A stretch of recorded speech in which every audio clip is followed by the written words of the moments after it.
Are there any other questions you guys that are live have had other than the three that these guys have written in? So can I talk about questions one and two from my own personal experience?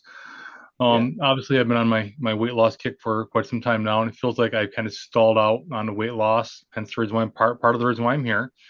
And I think part of it is because I was focusing on the fat loss and kind of endurance for muscle. I hike roughly 2 miles each day with a 55-pound pack on my back. I mean, I'm still want to lose weight, but I'm not seeing the pounds drop off each week. No, 1 to 2 pounds a week. Seems like I stalled out.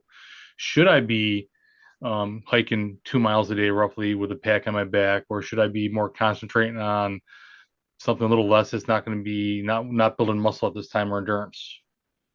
Yeah, that's a good loaded question.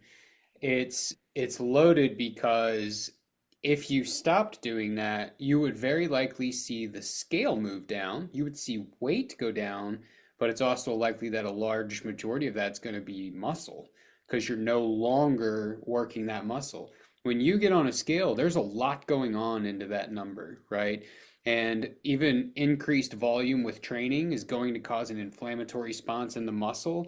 Inflammatory responses are notorious for holding water. So after a really big training day, you could see the scale up for 3 to 5 days afterwards and think, oh, it must have been the nutrition, or oh, what's going wrong? And in reality, it's just inflammation in the muscle. So that's an important piece to keep in mind. With that said, one of the one of the large determinants that's going to drive and help weight loss is how adjusted your body is to exercise. So like let's use your hike for an example.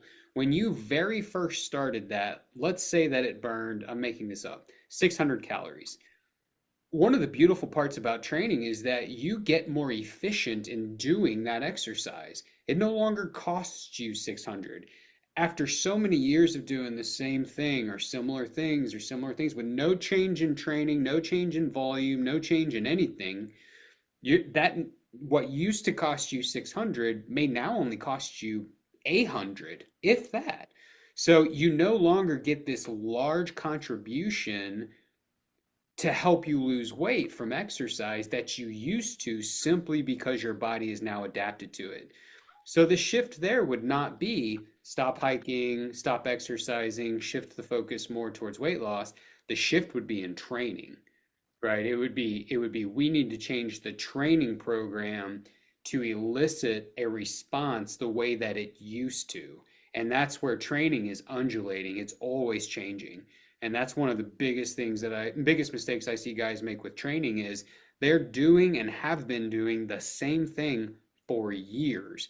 And it is like they're thinking, well, why am I not getting any stronger or seeing any more improvements? It's because your body is yawning when you go to the gym now because it's so used to that.